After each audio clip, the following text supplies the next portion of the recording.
So welcome to the Alpha Build podcast, where we are running on a skeleton crew of just myself and my companion here, Mr. Kadamus. Hello! And here we're riding in on the clouds on the tail skirts of E3. Tail skirts? Is that even a word? Yeah, that's not a word. What's the word I'm looking for? Coattails. That's the word I'm looking for. Or the tail end. Shut up! We're coming in at the end of E3 with all this talk about news and games. It's gonna be a swell time. Okay. So, usually, if you're new to the Alpha Build podcast, we usually have 3 people, and today we only have 2. But that's okay, because we have enough body weight and personality to make up for the 3rd person.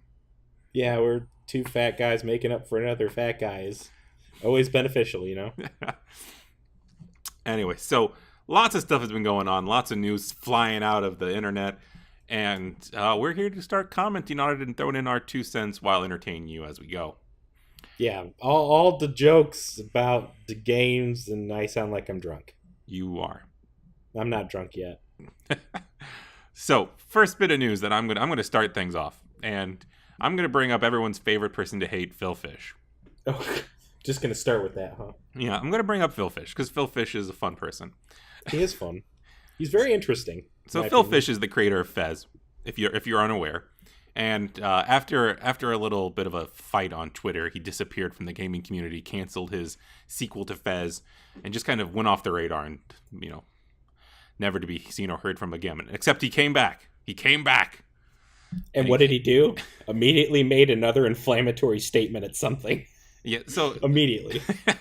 So Phil Fish came and claims that everybody who has game footage on their YouTube channels basically owes the game developers royalties, which is a little bit of a reach of a statement. Yeah, a little bit. And there might be some nuggets of truth in that, and at least something worth discussing. But Phil Fish does it in such a way that it makes everybody mad, and kind of is counterintuitive to a thoughtful and progressive discussion. Yeah, and then when people say, well, I don't necessarily agree with you, then he immediately it's like, well, you're wrong. Blah! So correct me if I'm wrong, but I believe his original comments have been posted on GameSpot. I didn't see him there, so. But all I remember is it's Phil Fish, and I just kind of ignore what he says most of the time. Well, it's an interesting line of thought, because video games really is this kind of frontier where we're not really quite movies, but we like to we borrow a lot of ideas and themes from movies, but we kind of want to be different than it. And there's a lot of kind of gray area for that intellectual property space that is gameplay. Mm-hmm. So even though Phil Fish didn't do the best job at trying to capture the discussion, I think it is worth maybe talking about a little bit right now. Okay, did you find the comments yet, or are we just going to keep I'm looking for it as I talk. So one of the things that I want to say is, there's definitely companies like Nintendo who are very against YouTube people making any money using any of their content, and they will pull your stuff down in the wink of an eye. Well, until recently. Now they have the partnership program. Yeah, they're doing a little bit better now because a lot of people got mad at them for being so strict. Yeah, I still think the partnership program is bullshit, but I mean, I guess it's moving in the right direction, kind of. It's at least offering a hand, but at the same time, it's like I always saw I also saw YouTube as a basically free advertising. It is free. And I don't think that they should get royalties from that. Well, but I guess the issue here is,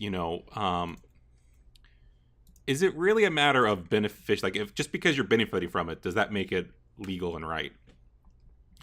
I found the article, by the way. Well, it's like with Phil Fish. Like, one of the comments, he talks about, if someone buys a movie and then gives it to someone else to watch, that's not legal. And I'm like, but people have been doing that for years. It's like having people over to watch a movie at your house. Technically, that's not legal, but people do it. Like, yeah. So I don't know. It's Well, and I think the interesting thing is here is, like, for example, I don't think anyone would argue that people that do video game critiques and reviews, those people should be protected, because those are protected under any intellectual property laws. Review and critiquing is protected, period. So I think the kind of broad statement that Phil Fish made, where he's saying that if you generate, and this is, by the way, this is the exact quote, if you generate money from putting my content on your channel, you owe me money. Simple as that. And I mean, Twitter's not the best way to illustrate those points, but that kind of a broad, sweeping, you use content, you have to pay me is just false. You know, Yeah, people who do critiques and reviews are definitely protected by copyright laws and intellectual property laws. No questions asked. What does kind of enter into this gray territory, though, is Let's Players that play an entire game, and that's kind of the area that's kind of a little interesting to me, at least, where we have to ask ourselves, you know, is this really, you know, totally all like legitimate? For example, like, I love Game Grumps.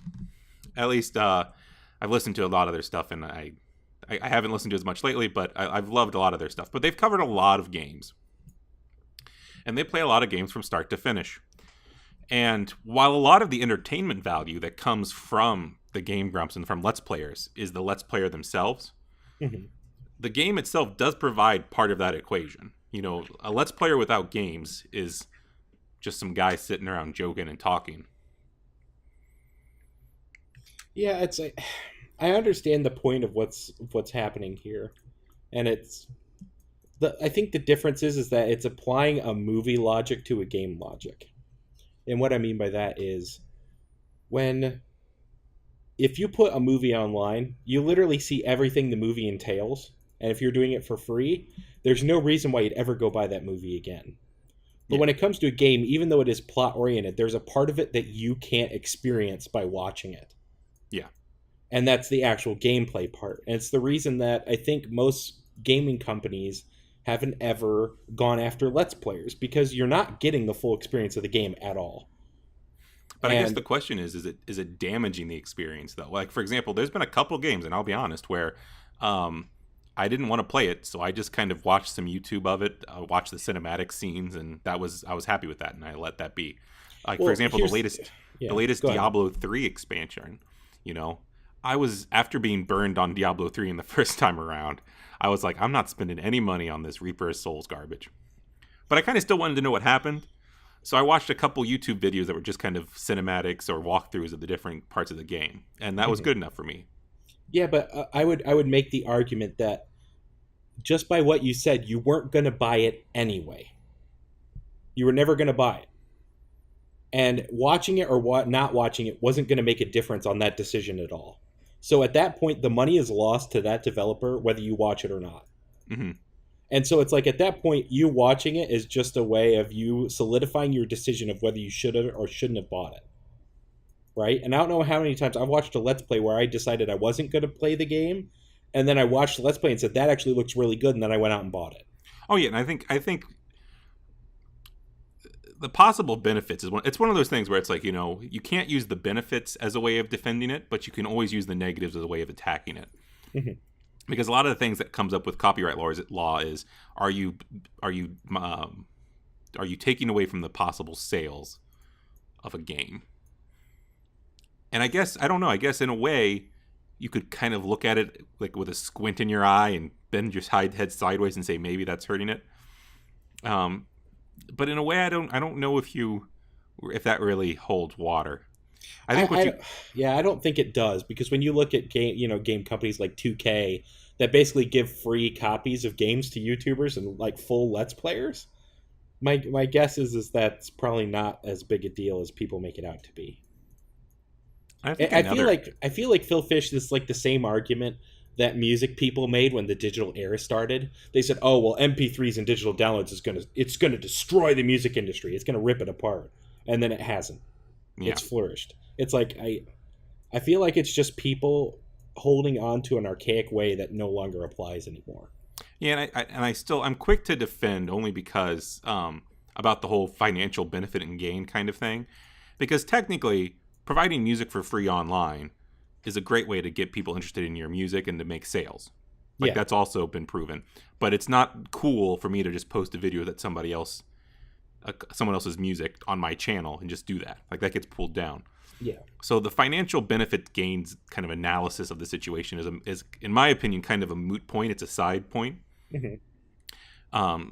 But I think what is interesting is just, I think you talked about this just a little bit ago, is when you said the content that's being shown on a Let's Play, while it does represent the kind of game developer's work, it is not this. It is not all like just the pure scripted artwork of the game developer. You know, like, there is the thing that is being displayed on the screen is the result of the interaction between the player and the game.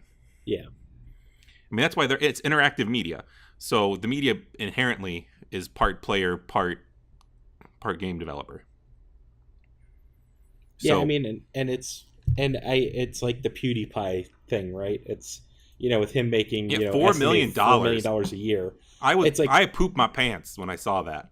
okay, so when you you also have 25 million subscribers, so it's not That's surprising, still, and that's like, not what would you factoring even in. do with $4 million? I would save all of it. That's what I would do, but but it's like, people don't watch his channel to watch it. They don't watch for the games. They watch for his reaction, his take on it. And even though I'm not a huge fan of the guy in terms of watching his content, that's why people watch him. It really isn't about the games at all. And it's like, it's the same with Game Grumps. You don't watch it to watch the game. You watch what crazy shit they're going to say. Yeah, and I think the ultimate point is the content that's being displayed. Who owns it? You know, because if it was the Game Grumps talking over a movie, the movie could get taken down. If it was Game Grumps talking over a song, the song could get taken down. If it's Game Grumps over a game, should the game be able to be taken down? And I think that ultimately boils down to that in terms of music and movies, that content cannot be changed by the player. But in an interactive media, which video games, is considered, then the game is being changed by the player, and it's not the sole creative property, intellectual property of the game developer. He just provided the tools. And if you want to judge things by the tools, then anybody carrying a hammer or, filming anything with them drinking a Pepsi or any products used at all in any video, then should also fall under that same broad category of, you use my thing in your video, therefore you owe me money. I mean, another option is you just allow the game creator to make that decision, like Nintendo is doing, for instance. They're saying, we don't want you putting Let's Plays up. That's just not going to be acceptable. And they said, well, if you send a deal with us, we'll split the revenue down if that's okay with you. But if not, don't put our content up. It's like, even though I don't agree with their stance, that's still, I feel, a legal way to pursue it. But see, and this is my thing though. So by agreeing that that's okay and that's cool, you're saying that Nintendo then has the right to make those kind of statements. You're saying the game developer has the right to pull content if they feel like if it's violating their rights, which they do all the time anyway. Phil Fish, if he wanted to, could have every Fez Let's Play pulled down, but he's not doing it. So yeah. And that's my problem here. I'm convinced that Phil Fish is scurried away somewhere to make these dark machinations take place, and he's going to pull a switch and laugh maniacally as all the Fez content's taken away forever. Yeah, and it's like, part of the reason that his game was successful in the first place was because of online videos of his game. And it's, Phil Fish is responsible for Phil Fish's success. yeah, and that's the problem. Is I feel like he does is he sits at home and he gets a spur up his ass, and instead of thinking about it and deciding on his opinion after some thought, he just streams it and pukes it out on his Twitter page, and then wonders why people are debating with him. He really needs a PR department. Yes, he really does, because he has no PR in his brain at all. You know what I mean? It's not like, it's like, I understand the idea of, is a full Let's Play in its entirety where he shows all the plot and the whole game from start to finish, is that considered legal? I feel like that is a valid argument to have. And I know I'm more on the side of, I would just let people do it because it's free advertising for me, and choosing not to fight them on it. And I know that's my opinion on it, but I mean, that's the thing. It's like, if it's making you tons of money, why fight it? but it's also, I can see where from a like, it's the principle of the matter kind of point of view, that who actually has the right to that content. I think you have to admit that Let's Players rely on games to make their Let's Play content. Mm-hmm. So the games are a required part of that intellectual property that they're coming out with. So at least in some way, that game is being used to make them money, and it's required to make them money. It's not like it's all just the Let's Player's personality. Yeah. No, and I agree. But I think when you look at the successful YouTubers, because there are many, many YouTubers out there who never get above, let's say, 1,000 views a video. Yeah. Which means their ad revenue is near nothing at all. It probably is nothing. Yeah, it probably is nothing. And it's the people who are very successful and continually successful. For instance, like Jesse Cox, Game Grumps, those guys. And I watch the videos. I really don't watch the game at all. Like, I just don't care. I'll put the game up. I mainly watch for his reactions of events. And most of the time, if there's a game that I want to buy, I don't watch it until I beat the game first.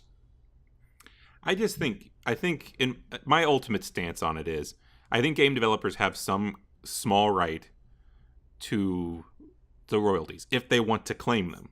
But it makes much more sense from a game developer's point of view to say, no, I'm not going to charge royalties because I want this free advertisement. Because if you charge royalties, you're going to get less people covering your stuff because less people want to pay you money for doing a free advertisement for you. Yeah, and I would agree that I could feel like if it's up to their choice, that's fine. But the argument, for instance, Jesse Cox's stance, when he was on Twitter about this whole Phil Fish debacle was, he said, okay, Phil Fish, if you want to charge royalties for games, then I want a cutback for giving you advertising. And it's like, I feel that's a valid point as well, because they are advertising for them without. Yeah, but that also gets into the territory of like homeless guy coming up and washing your car and charging you $5 when you're like, I didn't ask you to do this. So, whereas the other way around is you're requiring that'd be, I'm trying to think of a good analogy, but I'm falling short at the moment. But in one case, it's someone not asking you to do it and you're doing it for them. In the other case, it's you're using someone else's stuff without their permission. Because it's like one of those things, it's like there are direct correlations between, YouTube videos of famous channels putting out videos and then seeing their sales spike. And so it's okay. So I got the good analogy. It came up. Okay, and it's going to use the homeless guy again. Okay. So you got this homeless guy, and let's call this homeless guy Jesse Cox because that's just who we're going to go with. And we got Phil Fish driving his fancy car. So, because he's got all that indie game dev movie money sitting around. Also, Fez was a good game, so I guess it probably has some money from that too.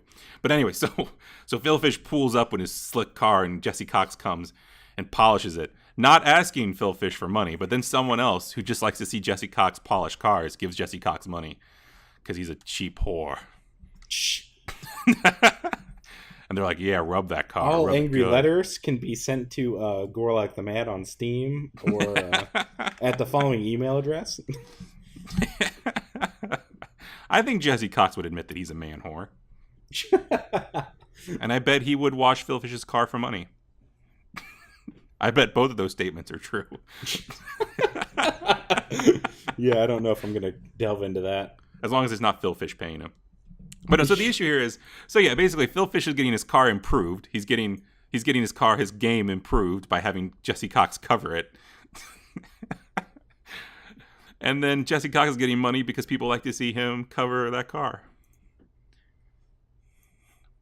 Whereas I don't know if I buy that analogy, but we'll go with it. That is solid. I dare you to come up with a better one. I'm not saying I can. I'm just saying that I don't know if that's actually comparing apples to apples. It's comparing Jesse Cox to homeless guys who wash cars. But anyway. That's enough of that topic. Yeah, I agree. Enough of that. It's too serious. Plus, I don't want Phil Fish coming after me. Yeah. What else? So what games have you played lately? That I liked or that I played? Either. I'm going to go with a game that actually kind of surprised me, and it probably has one of the worst titles of a game I've ever seen in my life. It's called A Story About My Uncle. That sounds riveting. I know, it sounded like immediately when I started playing that game, I had 3 people message me on Steam that was like, what, did he touch you? And pretty much it was all the same joke. And I was like, yeah, that game has a really bad title.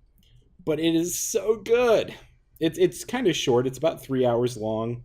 Probably longer if you're bad at 3D platformers, but it's probably the best 3D platformer I've played since Portal. And it's from the fine people that made Goat Simulator. Well, no, it was published by the Goat Simulator people. It was made by a different studio. Oh. So, yeah, the plot's pretty good. The voice acting's okay. It's still really good, but there are parts that could have been better acted, but it's one of those things I didn't really care, because I felt it was competently acted enough that it didn't pull me out. But at the same time, you kind of noticed it sometimes. That it was probably office staff at the company doing the voice acting for it.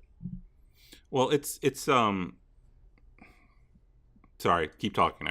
My brain just stroked off there. As far as the graphics are really good, and the gameplay is really, really solid. Like, incredibly so. And basically, when I started playing it, I played through till the end, and then I actually started playing it through again. Because the gameplay is that much fun to do. That's set up as a framed narrative, right? Where you're kind of playing through the actions that your dad is telling you about. You're playing through the actions of what you went through. It's a story that you're telling your daughter. Oh, okay. And and it's basically him telling a story, but a lot of it is still presented as if you're doing it firsthand. And then as you're like zipping around with this like zipline glove that you have, occasionally he will be telling his daughter like anecdotal things that were happening in between, and stuff like that to fill in the area. So kind of like Bastion, except you're narrating yourself. Yeah, exactly. And it's pretty good. I really enjoyed it. I highly recommend it. I don't know if then I fell to my death. I don't know if it's worth the price tag. I think it was $20. I don't think it's worth $20, but if you could get it for $10, it'd be a lot better. Yeah. I'm actually gonna look up to see if it's $20. I was watching the Game Grumps play it some, because they had like a trial version. Yeah, but the problem is I got really annoyed with what they said.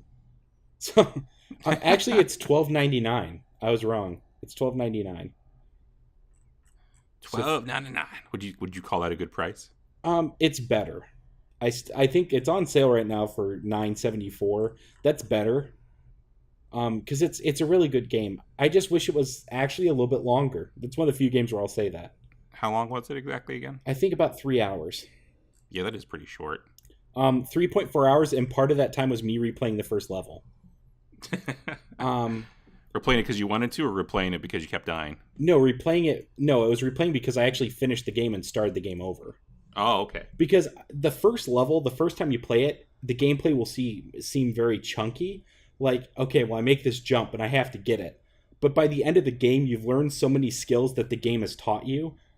And it's taught you not by telling you what to do, but by the level design telling you how to play it. Oh. Okay, so it's that kind of game, and that's why I really enjoy it too. When you go back and replay the first level, you're like zipping through it at breakneck speed because of what you learned and what the game taught you in the levels after. Yeah, it seemed like a really good physics-based platformer because like you're able to use momentum and fly around and do all sorts of fun things. It's not that the game rewards you. Like, there's no reward for you going fast. But I replayed the game and I found myself enjoying it a second time because of how much my skills have improved. That allowed me to like fly through a level that was hard the first time I did it. Oh yeah. So I really like that game a lot. So if you're really into 3D, platformers, it's definitely highly recommended from me. Well, let me tell you about the game I played. Sure. And if you're really into working in a border checkpoint and checking people's paperwork, Papers, Please is the game for you. Yeah. In all seriousness, no, I picked up Papers, Please because everyone keeps telling me how great of a game it was, and I had to check it out. And it's actually a pretty enjoyable game.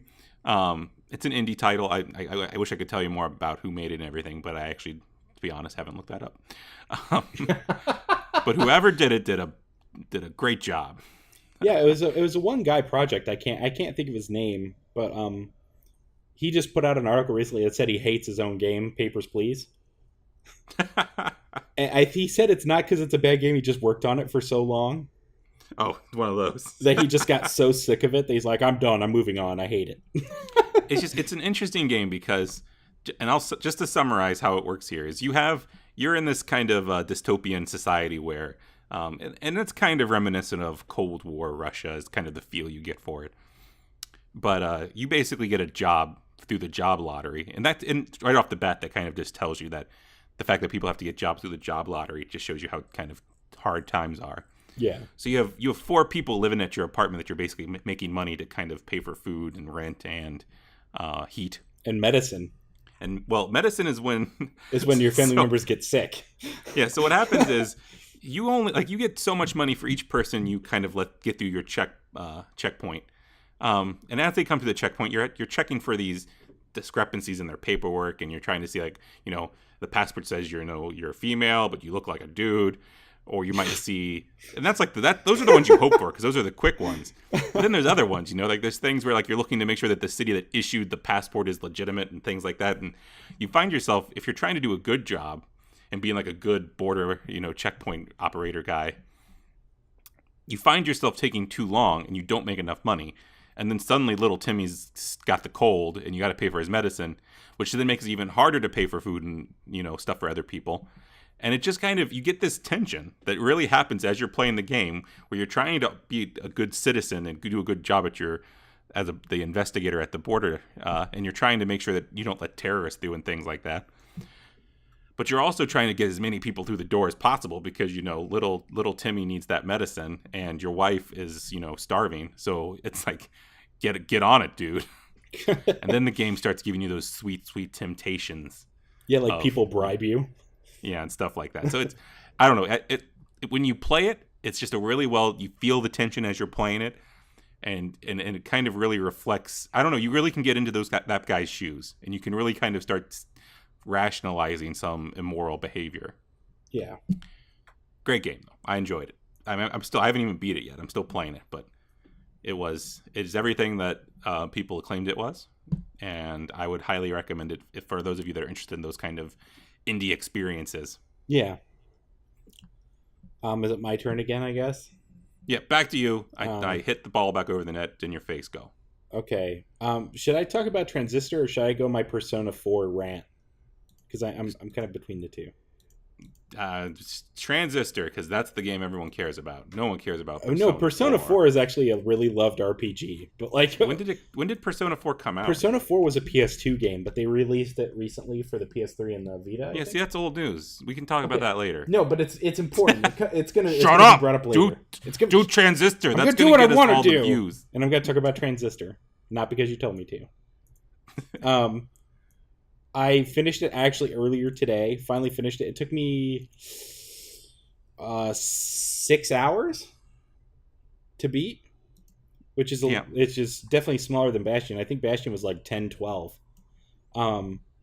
It's a lot more of a directed story than it lets you believe it is, which isn't a bad thing. And the narrator because my concern is when I first saw Transistor, I thought it was too much as a derivative work of Bastion. It's like, again, you have this person that doesn't talk, which is the main character that you control, and then you have this narrator that's talking over everything. And I was concerned that it was just a sci-fi version of Bastion. And there is some truth to that, because it is a lot alike in some ways. Mm-hmm. But they actually made a point to actually have characters in this game that you talk to that isn't through the narrator. Oh, that's good. And the narrator actually doesn't talk a lot as much as he did as Bastion, for instance. The music is, of course, really good. The voice acting is really good. Atmosphere, and the story actually didn't end the way I anticipated it was going to.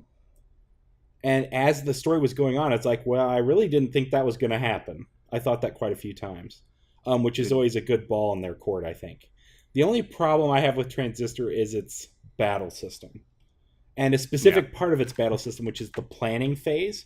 So the game says you can play it as an action game or as a planning phase, and I think that's wrong.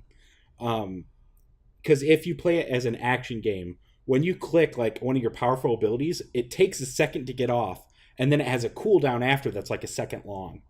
So immediately you're like, okay, throw a hit, wait. throw another hit, wait. But the whole time, the enemy's pummeling the crap out of you. And because you're fighting super future robots. Yeah, which are called the process. And I'm not going to say why they're called the process or what their purpose is, because that's actually a pretty good reveal. But it's really meant to be played in the strategic format that they tell you to. And which is fine. Like, as the system, I don't really have a problem with it. What I have a problem with is the planning phase. And so, for instance, you're fighting, like, they literally have, like, robot dogs, okay, that are really fast and really annoying sometimes. And what I did is I went into planning mode. I walked behind him because you get backstab damage with a certain ability that you can unlock. Is it the backstab ability? No, it's like a stealth ability. I guess I should explain this because you haven't played it yet. But you get these functions, which are actually people that have been killed by the process, which are the robots. And they're being absorbed by it. But you can actually take their mind before the process gets them. And these are all people that were prominent within the city of Cloudbank, which is the city, where it takes place. Oh, thank goodness you've stolen my mind and used me to kill countless other things. Here's the thing, is you're only killing the process that killed them. So, one. So they're kind of okay with it. But two, every person has a personality and a character bio that relates to the function they provide you. So, like, this one guy was really into, like, I think it was either corporate or political espionage. So he's a stealth, basically a stealth function that you can use. But not only can you use it as his intended purpose, which makes you invisible, but if you can apply him to other functions and change how they work. So it gives you all these functions and lets you play with them, and how you combine them together to make them work. So there's a lot of customizability to how you want to play the game, which is really good. So when you get the mind from Steve the pedophile that used to hang out by the playground, what ability does he grant you? Yeah, every time you run over a process, he immediately starts sexually attacking someone else for bonus damage. No, but so bonus damage from behind. So I'm doing this backstab damage because of the stealth function on a dog, and it's saying you're doing 75 extra damage per turn. And after I plan all my moves, it says, oh, well, the enemy's going to die on turn 5 out of 6. And so I'm thinking, well, why waste turn 6? So I cancel turn 6, right, and run the program. Mm-hmm. And instead of doing backstab damage, for some reason it decides that doesn't apply anymore. And then the character doesn't die, and instead he hits me for a shit ton of damage. Yeah, and I think they're using kind of some randomized, like, processes there for damage.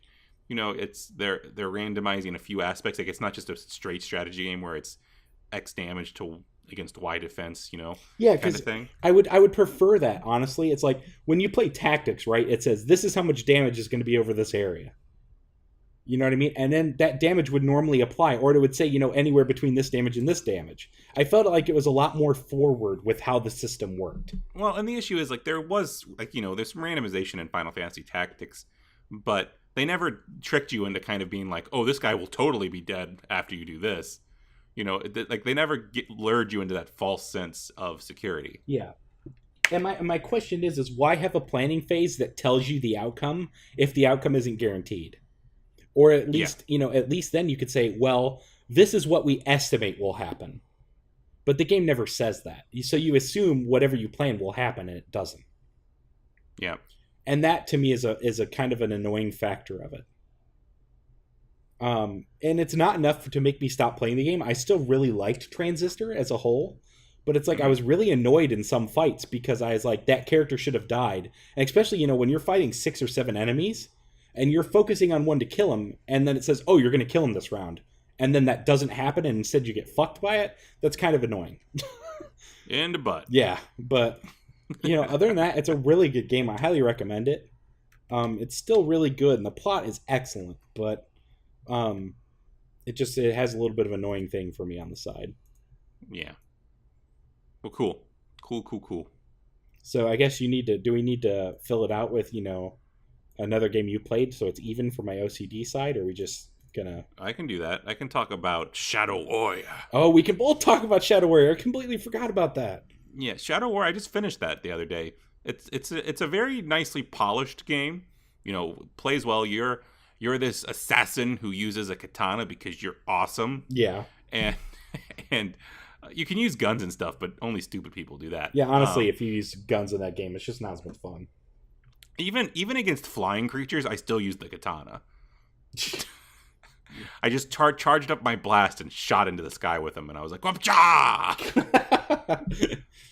It's So- the sword combat in that game is so visceral and so good. That's like, why wouldn't you? Because all the guns feel weak by comparison.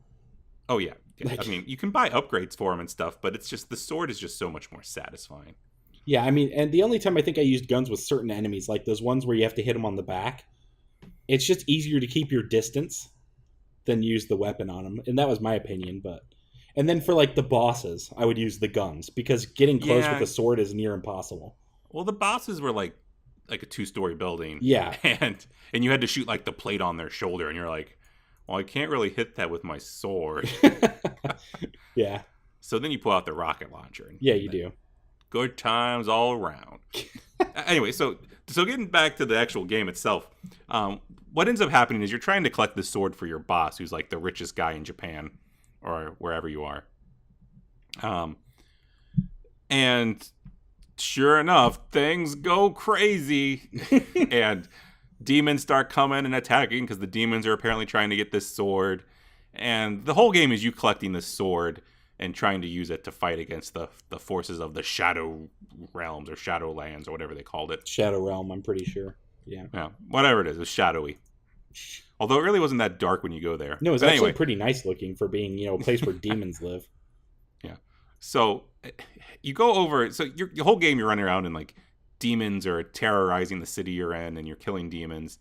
And when it starts out, it's not terrible. There's a few design flaws, like everything explodes, and it like does massive damage. So like that gets a little annoying. So you end up like trying to blow up everything in front of you to prevent. Like there was a hot dog cart, okay, and I did this like attack next to it, and my sword hit the hot dog cart, which then blew up and like knocked me down to like 2 health. Yeah. And it's like, a hot dog cart, really? Well, I feel like that's part of what they're going for, right? It's like a lot of that game is meant to be very over the top and comical. But then like the game gets super serious all of a sudden, and you're like, wait a second, I thought they were exploding hot dog carts. Why are you getting all serious on me all of a sudden? At the very end, it's like, be sad. Yeah, I know, and it's like I wasn't sad at all when it said was I sad. should have. Because I'm not a heartless monster. I am a heartless monster when it comes to that character, yes, a little bit.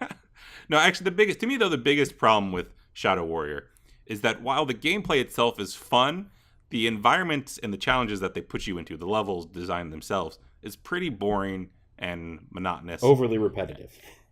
Essentially, I mean, and really, the way levels progress is you walk around, you kill the same. I think there's like 6 or 7 maybe different monster models. Let me think. 1, 2, 3, 4, 5. Yeah, it's like 6 or 7. And that's all there is. There's only 6 or 7 different monsters you fight through the whole game. So you go around the levels fighting them, and what'll happen is every so often, one of your passageway gets blocked by one of these like demon seals, and you have to travel around the level trying to find this little shrine that you then blow up to unlock that seal. And then after you blow up all the different little shrines you need to blow up, the seal goes away and you can pass through. And that is the same thing that they do every single level of the game. Everywhere you go, there's always a stupid little demon seal, and you just sigh, and you're like, this again, really? Yeah. It's like you just want to climb over the wall or punch open the wall, and like I'll just go around. I don't want to deal with this anymore. Yeah, So- I felt the same way. I got incredibly bored with it, and I forced myself to finish it, but I kind of regretted it in the end because I was like, well, okay, I guess we're doing this again. It was just so uninspired in terms of the level design, and even the fights themselves. Like you would think maybe like moving through the level like a ninja, you think maybe you'd be able to kill people. Like you're an assassin, you think you'd be good at sneaking up on people and killing people. But the problem is, as soon as you walk into an area, every single monster in the area swarms you. Yeah. There's no like clever like strategic walking around. It's just as soon as you walk in, every monster in the level gets aggro. Oh my and god, I flies didn't at even you. think about this. This is really the equivalent of random battles in Final Fantasy games. It's Pretty much. It's like they literally instituted FPS random battles. in scripted Welcome sequences. to the room. Where it's like, walk through. Guess what? You're fucking fighting now. That's what it felt like, because you can't really escape it. No. You can't really maneuver through it. Nope. And it's not like you can even like be strategic in terms of, well, I'll kill those guys and then go over there and kill those guys. No. The second you, like, I didn't even shoot them. Like, I think I used my sword to cut somebody, and then every monster in the area flew at me. And sometimes that's if you even get close enough to be that stealthy. Usually the second they can even smell you, they're on you, like flies on poo. Great classy sentiment.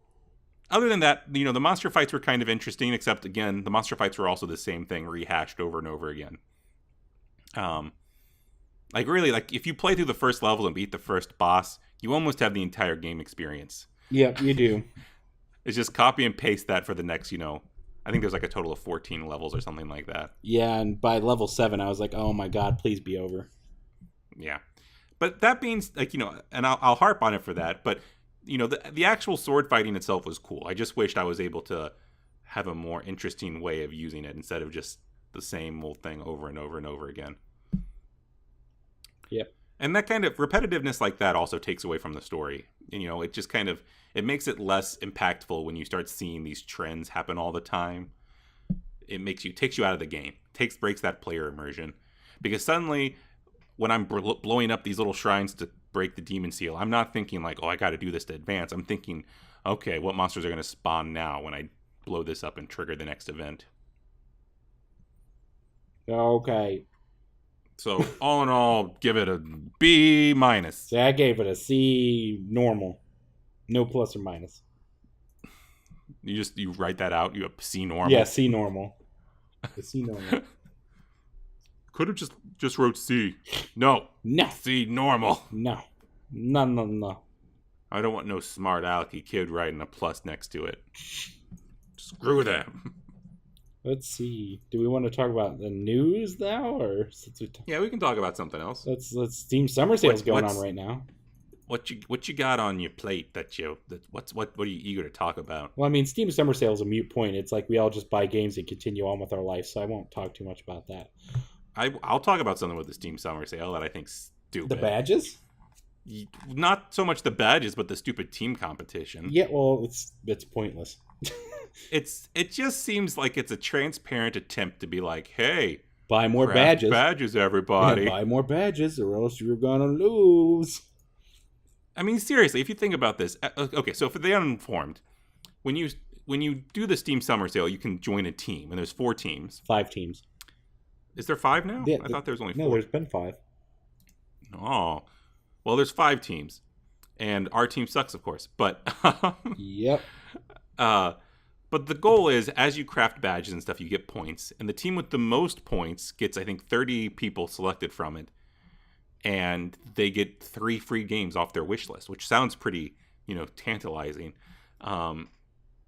But when you start looking at it, when you have thousands of people buying and selling badges for this, the cumulative pool of money that Steam is making off all these badge sales, that's enough to pay for all those games. Yeah, that's what I'm saying. It's why not just save your money and buy the games and say screw the competition? 1. And 2, did you know that you can get rewards that allow you to steal points from one team to another?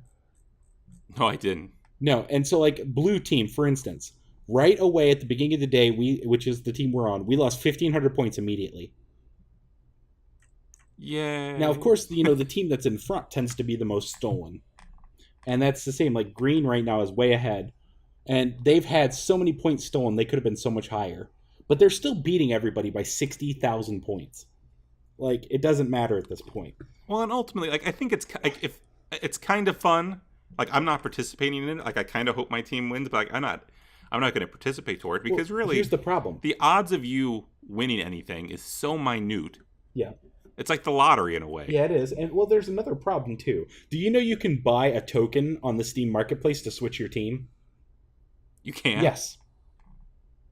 And so So why not just buy that at the last minute and switch teams? Well, no, the problem is that the tokens are $30 a piece. What? Okay, and the thing is, Valve is not selling the tokens. You get the tokens to switch team by being a part of the winning team or by making a badge and getting lucky that day. Well, that sounds like the better thing is just to be on the winning team so you can sell a freaking token. Yeah, and so that's what people are doing is they're selling tokens for $30 a pop. Again, why not buy the game on sale for $10? There you go. 3 free games guaranteed. Done. That is why would and this is I had this problem when the Steam cards first came out, and I'm like, who is really that into these Steam cards? And don't get me wrong, I've crafted a few badges in my time because there's a couple emoticons that I'm a sucker for. You know, so it's like I see some value in some of those things. So, but like the foil trading cards, which Steam itself admits on the trading card form that there's no value for it. Why the heck are those people paying so much more for those? I don't know. There's zero reason. No, there's not like zero reason. It's like, who cares if your Steam level is high? Who gives a shit? It doesn't matter. And it's like, honestly, I've just exploited the system. I've just sold cards for money, for real world money that I spent on games. Like, yeah, I've made like $10 just over this Steam sale, and part of that's I had a lot of cards in my inventory, so I was able to take advantage of that. But since everyone's trying to craft badges now, I get to sell cards at an inflated rate. Yeah, and that's what I'm saying is like I've sold Steam trading cards just for voting, not even for spending money. I haven't spent any money yet. And I've made like $1.50 on 3 cards that are fake, that don't exist in real life. And I made $1.50. It's just stupid. It is. It's really dumb. And like that's why people get really excited about it. I'm like, why? Why are you doing this? It's like, I'm a sucker for things. It's like, when it comes to Dota 2, like I bought the compendium and I bought a bunch of points to get me to level 100. But I did it knowing that money was going to a prize pool. And that by getting the points, I'm getting more rewards in Dota unlocked for me that actually matter to me. Like gameplay updates or visual effects or new character voices. That's all stuff that matters to me. That's at least something I can use. Yeah, there's a method in the madness. Right, it's like at least that makes sense. These badges are absolutely worthless. Unless you're incredibly lucky. Need to teach some people some statistics up in here. Yeah, a little bit. But it's like, I don't get it either. But, I'm more than willing to sell cards that other people are willing to buy if that's their choice. Yeah. And feel no guilt in taking their money. So crazies. Yeah, a little bit. But So what else do we have on the gaming news docket? Well, let's see, we could talk about, we already talked about the compendium, but we'll just take that off the list. There's also the downgrading of Watch Dogs PC textures. I don't care about that. Well, no, the problem is like when they showed the demo in 2012, right? Yeah. They had graphics for the PC version specifically saying this is what it's going to look like. And then when the game came out, they actually downgraded the PC textures to the console ones because they wanted a unified experience across all the games, right? Now, normally that wouldn't be a problem, but the problem is their selling point was it's going to have better textures. So yeah, it's going to look pretty sweet. It's going to look pretty. And JK, and the funny part is all those files for those textures are still in the game, unchanged. They literally left them in and then downgraded them and kept the other ones. That's why you just don't buy that game. Yeah, and that's what I'm saying is I'm not going to buy Watch Dogs. It's another bad Ubisoft game. Hey, it's part Assassin's Creed. It's part this other thing. It's great. Totally great. And then people tell you how the story is stupid and that the main character is pointless and bland and, it's all that fun stuff. Right. And then speaking of Ubisoft, how about, in Assassin's Creed Unity, apparently they can't have female main characters because they're too hard to animate. Hey, that is so true. You know how much it costs to implement jiggle physics? That's what I was going to say. Like, is it all boob physics? Is that what they're going for? And don't forget about Lara Croft's hair. You know how intensive that was? Oh, yeah. What did they call the hair engine? The Tress FX. In Tomb Raider, yeah. Gotta have hair physics. To do women correctly, and you have to simulate both jiggle physics and hair, which is extremely expensive. Yeah, apparently it is. No, and the thing is, so I will, as someone who's interested in game design, it is definitely there is a cost to implementing women. You have to have the different dialogue options. You have to have different video, art assets. You have to have different recordings done. There is a good amount of cost that goes into it. The issue here isn't that it was too expensive. The issue was that they didn't think about it until it was too late. Yeah, and then they tried to cover it up. By the time they thought of it, it was too expensive. Yeah. And it's like, why couldn't you have there were actually female assassins in other games. So it's like, oh. Yeah. So it's I'm not I'm of the opinion that game designers should be able to make any game they want, and they shouldn't have to feel this pressure to do everything politically correct. Because in a way, games are art, and art in general. Like, no one would think about going up to an art gallery and being like, well, why didn't you use this person in this? Why didn't you do this? It's like people respect artistic integrity and the artist's ability to create his own vision. Yeah. But in video games, people get a lot of flack for not representing all parties equally and things like that. Yeah, they do. So I'm like, is it really that big of a deal? Well, like, yeah, I think when it comes down to it, is it's like what they're asking for is a little bit of thought. It's like, because the problem with games is it's not like a movie. It's very interactive, and when you have this very broad population interacting with your project, it becomes an issue. Right? And I'm not saying they should have to bear the weight of this, because I think if you want to design it where all the 4 assassins are men and there's a reason for it, and it's a part of your vision, that's fine. I don't think they should get flack for it. I think the bigger problem is, I think where more reason than not, where they get the most flack and they deserve it is, for instance, like over sexualizing everything. Yeah. And like, where every woman has giant double D breasts that jiggle when she runs. It's like that I understand. Yeah, that there's what I mean? There's certain things you can't get away with because, when you resort to that kind of over sexualization, you're really only applying to a part of your audience that's into that and that doesn't see past that as being just kind of a cheap draw in. Yeah. And you're cheapening your game by doing that. Yeah, it's like it's like, for instance, it's like in the new Tomb Raider, I actually felt they did a really good job. It's like her character model really isn't overly sexualized at all. And actually, you see her do some pretty terrible things out of necessity. And I felt that was a pretty good representation. But yeah, it's like I just think their answer was a cop-out. That's more the reason why I brought it up, is it's... Oh, no, it definitely, yeah. It's if they would have just said, we didn't want to make a female character, I would have been like, hey, well, maybe you should consider that because you have a lot of females playing, but, whatever, it's your game. Yeah, it's one of those things. It's like, and it could be the writer just comes out, honestly, it's not that I didn't think women could be a good role in this. It's just when I had the initial vision, I assumed it was, these 4 male friends for this reason. Yeah, and that'd be perfectly reasonable. But don't provide these kind of cop-outs where it's like, oh, we're a giant company with tons of resources and huge teams, and, making a female character model and implementing that is too expensive. Yeah, it's the cop out. Yeah, it's like, if you're gonna just be honest, and it's like, and I know there's a lot of people out there that want to, like, that'll get mad if you don't represent everybody equally, and to those people I say, no, it's one of those things. It's like, honestly, it's like it's the idea of everything has to be fair and everything has to be, equally represented in life. I said, well, most people aren't equally represented in life anyway. And it's like, it's not the saying that you shouldn't try to represent them if it fits, but why force it just because you want to have that in your game? Well, I don't like this game because they don't have Asians in it. Well, the game takes place in, like, England in the 16th century. Why would there just be random Asians walking around? Well, I want to be represented. Not enough gay Asians in I want to be represented. It's like, it's, there has to be limits to that argument. Well, yeah, and that's the thing, it's like because, like, really, in every other kind of media, I don't think people get as upset. Like, they do in movies. Books. They do absolutely in movies. It's like, why is Jake Gyllenhaal playing, the Prince of Persia when he is definitely Middle Eastern, and there are plenty of Middle Eastern, people to play that role very well. It's like, that's an actually legitimate argument.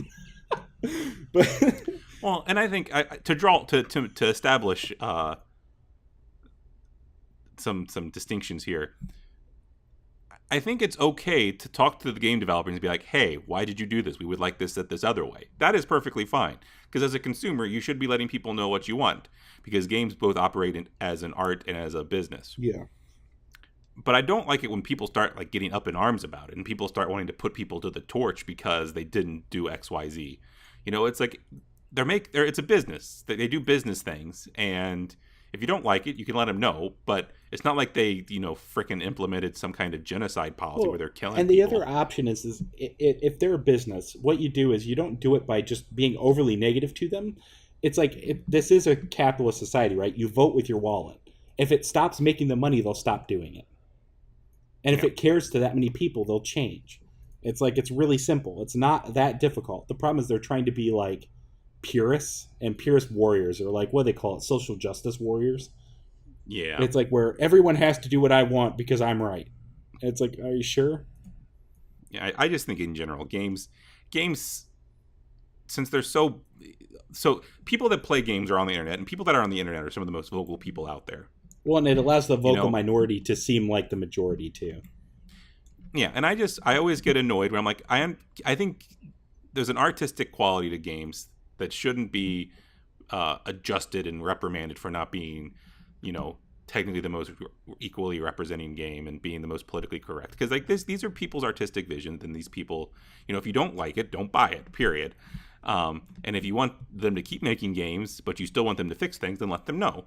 But these people they're not like people like politicians who are making these political faux pas, and we don't need to be putting all these game designers to the torch just because, they didn't represent your minority the way you wanted them to. And I'm not saying the women are a minority, by the way.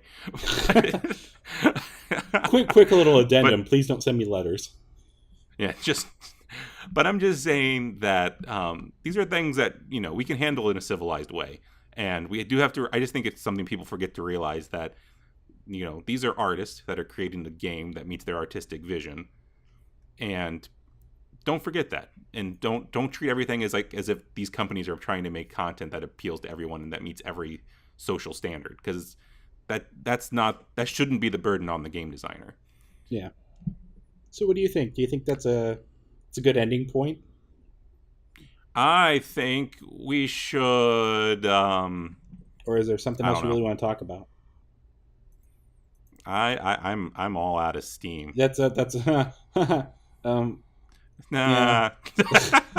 Yeah, I think that's a good amount. I think we've talked about enough for this time. Talk people's ears off, save more for next time, kind of thing. Let them sit there aching for more. Yeah, I agree. I think that's good. So since you're the one in charge, you can do the outro then, because I'm too lazy to do it. So thank you again for listening to the Alpha Build podcast. You've been listening to GorlocTheMad, which is me, and my good companion here, Kadamus, as we've been running on this 2-man session of the Alpha Build podcast. Thank you for watching again. Feel free to leave your comments below, like all that other social media stuff, and we look forward to seeing you here next time. So long. Woo! Boo! Ah!